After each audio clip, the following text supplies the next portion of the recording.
أنا هالة، مهووسة بجامعة التحف القديمة. في يوم كنت ماشية في حي هادي جدا بعيد عن وسط البلد، في منطقة اسمها التلال المرج. لقيت محل صغير جدا وسط البيوت القديمة. المحل كان غريب، واجهته متغطية بالتراب، واليافطة مكتوبة عليها بخط قديم: ذكريات للبيع. وأنا بتفرج على الحاجات، لفت انتباهي مراية بيضاوية بإطار خشبي منقوش وعليه رموز ما شفتهاش قبل كده.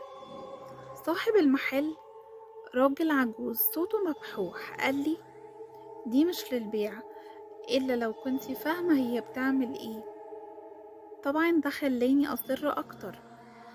دفعتله مبلغ كبير جدا وأخدتها. أول ما علقتها في أوضتي اكتشفت إنها مش مراية عادية. لما كنت ببص فيها مدة طويلة كنت ألاقي نفسي فجأة في نفس المكان، لكن قبل 10 سنين بالظبط. الأوضة تبقى جديدة بس أنا أصغر، وأسمع صوت أهلي بيتكلموا عن أحداث قديمة. في الأول الموضوع كان ممتع، لكن كل مرة أرجع بالزمن ألاقي إن في حاجة بتتغير.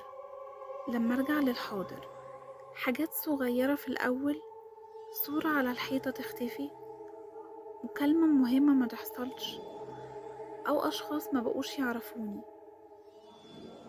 وفي يوم وأنا قدام المراية رجعت لليوم اللي كان فيه حدث أنا حاولت طول حياتي أنساه. يوم حصل خلاف كبير في العيلة.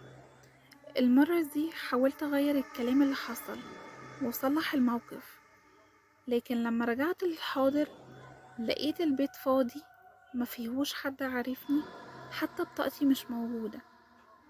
وصوت العجوز صاحب المحل بيهمس في ودني: أنا قلتلك المراية مش للبيع، إلا للي عارف هي بتعمل ايه.